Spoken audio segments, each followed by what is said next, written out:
हरिओम. आज 24 ऑक्टोबर 2025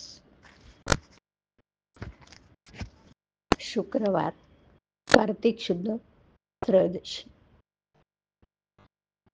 सद्गुरू ब्रह्मचैतन्य गोंदवलेकर महाराज आज आपल्याला प्रवचनातून सांगणार आहेत परमेश्वराची खरी पूजा. ऐकूया त्यांचे विचार. देहाभिमान नाहीसा झाला म्हणजे काळजीचं कारण उरत नाही. मी साधन करतो असा अभिमान देहाभिमानामुळे उत्पन्न होतो. हा साधनाभिमानही घातक असतो बरं. तेव्हा जे काही होतं ते परमेश्वराच्या सत्तेने होते किंवा होत आहे असं मानित जावं. आपलं हित कशात असतं ते त्यालाच उत्तम कळतं ना, आणि तो सर्व तुमच्या बऱ्याकरताच करत असतो. तेव्हा कसलीही काळजी करू नये, त्याच्यावर विश्वास टाकून आनंदात असावं. चित्तवृत्ती परमेश्वराकडे लावावी. तेथून ती विषयाकडे जाऊ लागली म्हणजे संधी साधावी, म्हणजे त्यावर लक्ष असावं.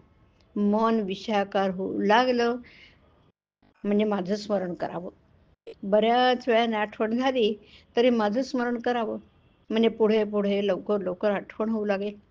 ज्याचं मन पूजेत असतं त्याची खरी पूजा होते. सर्वाभोवती भगवत भाव आणि कोणाचं मन न दुखवणं ही पूजा खरी. पूजेला बाह्योपचाराची गरज नसते, मन मात्र अर्पण होऊन जरूर करणे. पूजेत भाव असणं जरुरीच आहे. भक्ती आणि वैराग्य यांच्यामध्ये तसा फरक नाहीये. परमेश्वराची आवड म्हणजे भक्ती आणि विषयाची अनासक्ती म्हणजे वैराग्य. रामराय वनवासात जायला निघाले तेव्हा त्यांनी सीतामाईला बरोबर न येण्याविषयी सांगितलं. त्यावेळी तिने उत्तर दिलं की रामा, तुझ्या बरोबर असेल तर मला सर्व कष्ट सुखमय आहेत, आणि तुझ्याशिवाय असेल तर सर्व सुखभोग हे मला कष्टमयच आहेत. सीता ही रामाची मोठी भक्त होती आणि म्हणून तिची अशी अवस्था होती बरं. तिला परिस्थितीची जाणीव नव्हती.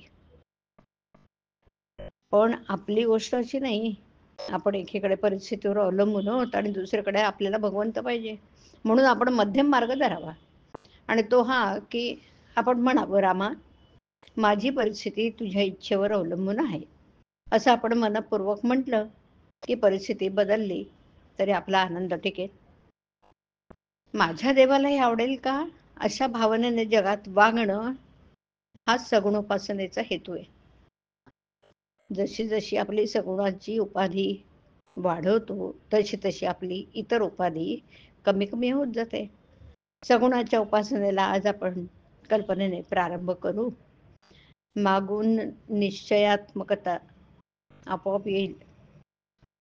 चैतन्य सर्व ठिकाणी भरलेलं आहे, ते कुठेही प्रकट होऊ शकेल. त्याला प्रगट करणं हे आपल्या भावनेवर अवलंबून आहे. ज्याची भावना खरी शुद्ध म्हणजे निसंशय असते ना, त्याला दगडाच्या मूर्तीत देखील देव दिसतो. भावना मात्र 100 नंबरी पाहिजे. त्यामध्ये भेसळ उपयोगाची नाही.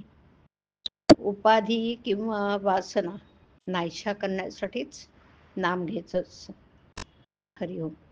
हरिओम तत्सत. हरिओम.